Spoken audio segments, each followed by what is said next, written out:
दोस्तों, बिहार में एआईएमआईएम ने आरजेडी को अपने जाल में फंसा लिया है। जिसके बाद लोगों ने कहना शुरू कर दिया है कि भैया दिमाग हो तो असदुद्दीन अवैसी जैसा। जी हाँ, बिहार में जैसे जैसे चुनाव नजदीक आ रहे हैं, वहां के सियासी समीकरण लगातार बदलते जा रहे हैं। इसी बीच असदुद्दीन अवैसी की पार्टी एआईएमआईएम ने बड़ा खेला कर दिया है। इस खेले की वजह से आरजेडी को काफी नुकसान हो सकता है।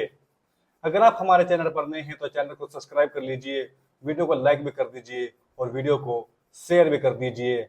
अब चलते हैं अपनी खबर की ओर। तो चलिए आपको बताते हैं कि खेला कौन सा है और किस तरह से आरजेडी का नुकसान कर सकता है। आपको बता दें कि एआईएमआईएम ने एक रणनीति बनाई है।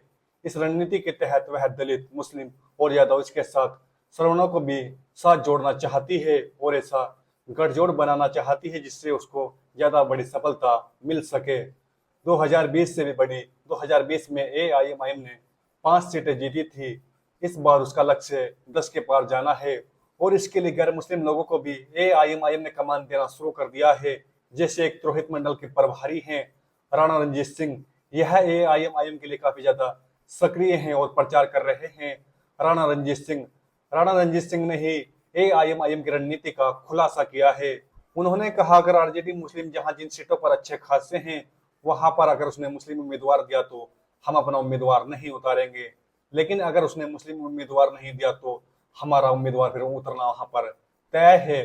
तो एक तरीके से यह जाल फेंका गया है एआईएमआईएम की ओर से आरजेडी की तरफ।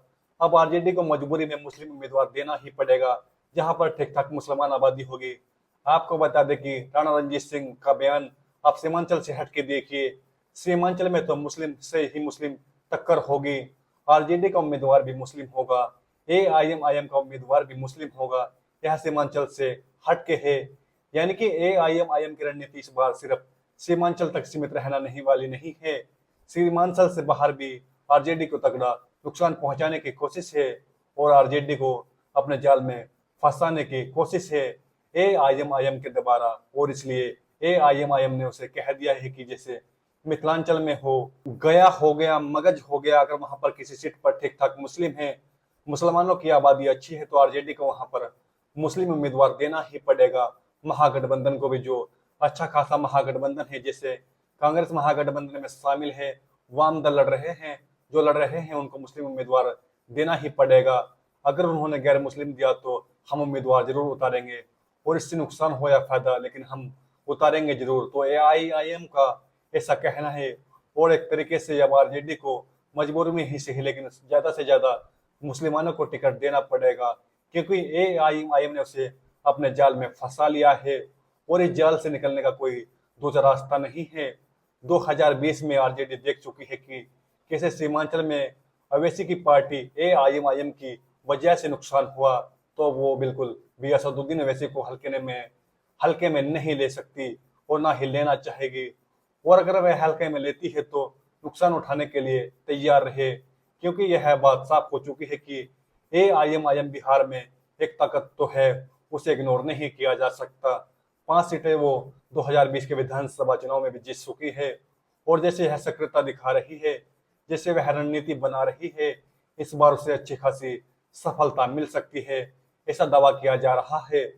अब देखना होगा कि लालू प्रसाद यादव और तेजस्वी यादव इस बार एआईएमआईएम के जाल में कैसे कैसे निकलते हैं, कैसे बाहरी जाल से वो निकलते हैं, कैसे इसका सामना करते हैं और इसका तोड़ कैसे निकालते हैं। क्योंकि अब तक ऐसा हो रहा था कि आरजेडी उसी सीट पर मुस्लिम उम्मीदवार देती थी जहां पर 50% या 45% से ऊपर मुस्लिम मतदाता हों, लेकिन अब उसकी मजबूरी होगी कि 30% आबादी वाली या 35% आबादी वाली पर भी जहां मुस्लिम मतदाता हैं वहां पर भी उसे मुस्लिम उम्मीदवार देना पड़ सकता है, क्योंकि अगर वो नहीं देंगे तो दूसरी तरफ एआईएमआईएम अपने उम्मीदवार उतार देगी और एआईएमआईएम उम्मीदवार उतारती है तो मुस्लिम वोट सीधे सीधे तौर पर उसके पास साथ चले जाएंगे।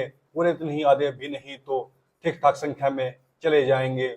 और अगर ठीक ठाक संख्या में चले गए तो आरजेडी के लिए उस सीट पर मुश्किल हो सकती है और इसी मुश्किल को देखते हुए, इसी नुकसान को देखते हुए पहले ही आरजेडी सतर्क होना चाहेगी और बिल्कुल भी नहीं चाहेगी कि ऐसी स्थिति किसी भी सीट पर फंसे।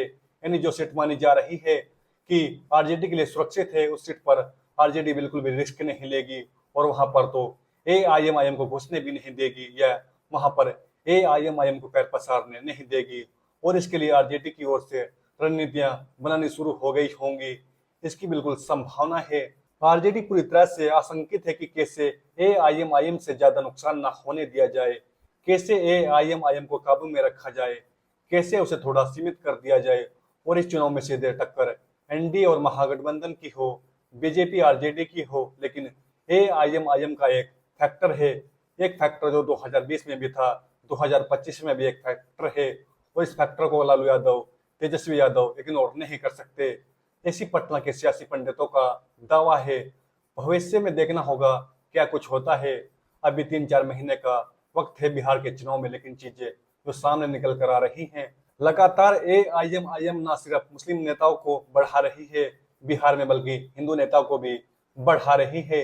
इसका साफ जाहिर है कि वो अपना विस्तार करना चाहती है। अब वो सिर्फ मुस्लिम वोटों पर निर्भर नहीं रहना चाहती, अब वो अपने साथ दलितों को भी जोड़ना चाहती है, यादव को भी जोड़ना चाहती है। कुछ हद तक श्रवण में जुड़ जाए तो उसके लिए ठीक रहेगा। तो कुछ ऐसी रणनीति है AIMIM की ओर।